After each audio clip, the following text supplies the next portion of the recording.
বাদামের পাতা খাওয়াকে কেন্দ্র করে লালমনিরহাটের হাতীবান্ধায় একটি সংখ্যালঘু পরিবারের বাড়িঘর ভাঙচুর করে নগদ টাকা ও স্বর্ণ লুটের অভিযোগ উঠেছে। এ ঘটনায় 6 জন আহত হয়ে হাতীবান্ধা উপজেলা স্বাস্থ্য কমপ্লেক্সে চিকিৎসাধীন আছেন। গত বৃহস্পতিবার উপজেলার নদবাস ইউনিয়নের পূর্ব নদবাস গ্রামে এই ঘটনাটি ঘটে। এই ঘটনায় আহতরা হলেন বিমনচন্দ্র, পবিত্র রায়, রুহনী রায়, প্রদীপ চন্দ্র, স্বাধীন রায় ও সৌবারানী। ঘটনা তো হচ্ছে মানে সকালবেলা একবার মারি গেছে ওরা। তারপর তো মনে করো যে আমার বাড়িতে যে ভাসুর, তারপরে আমার যে হাজবেন্ড আছে, ওরা মানে আর কি ওনাকে ছাড়ে দিছি যে কোনো জন্য ক্ষতি আর কি না হয়।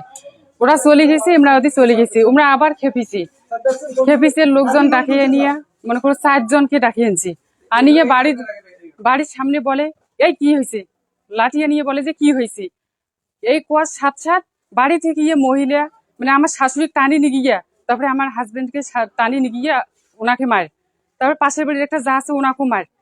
তারপরে আমার শাশুড়ির যে মা আছে একটা বয়স্ক লোক, উনি কি করছে, ওনাকেও আগে মারি টারি শেষ করছে, রক্ত শাখা টাকা ভাঙিয়ে শেষ হয়ে গেছে।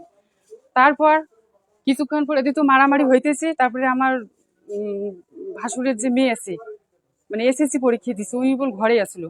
তারপরে এই পাশে ঘরে আসি এই হামলা করছে। আমার ভাস্তি মনে করো যে ঘরের পাশে বেড দিয়ে ওই বাড়ি গেছি।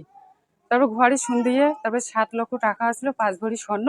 মানে মেয়ের যে আলাপ চলছে, মানে গরিব মানুষ, মেয়ের বিয়ে দিবে, আস্তে আস্তে আর কি টাকাটা আর কি ইয়ে করেছে। ওলা শোক নিয়ে গেছে, বিছনের পাড়ি ওলট পলট করে দিয়ে এই যে ব্যবসা করে দেখেন ঘরে কি অবস্থা করে গিয়ে গেছে। 4 জন আসছে। এখন যে কারা কারা আছে চিনি না, মানে মেন নুজ্জামাল, তারপরে ওনার মানে যে সাথী আছে ওগুলাকে নিয়েছে, চিনি না। মনে করেন ওই গরু বাদাম খেয়ার থেকে আমি ধরেছিলাম বাদাম খাইতে, মানে ওইটা আনিয়ে আমি কিন্তু খোয়ার নিয়ে যেতাম। তা খোয়ার নিয়ে ধরছি, অর্ধেক ঘাটে একজনের চিনি নিছে, দেখে ভাই খোয়ার দিস না থাক, তা দিয়েছে ভালো কথা। ওই অবস্থা থুয়ে আসি।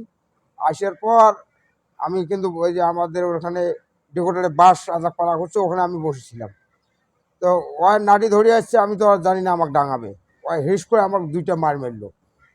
হ্যাঁ, তা আমাকে তো জিজ্ঞাসা করতে পারে, কিরে তুই গরু খাওয়া দিলু নাকি না দিলু, বলতে পারে তো। ও কোনো কথা নেই, আমার কাছে হেস করে 2টা ডাং মারলো।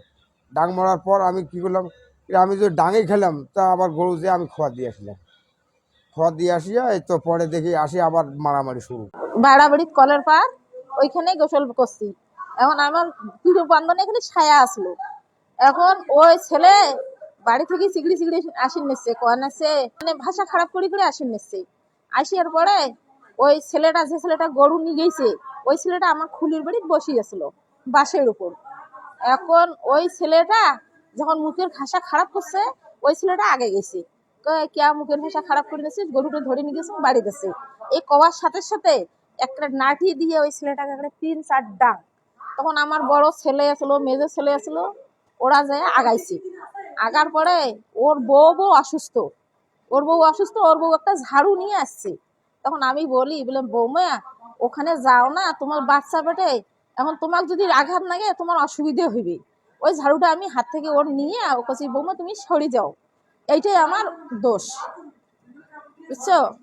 এখন আমি কাজিয়ে শেষ হওয়ার পরে ওরা যার যার মতে তাই তাই চলে গেল।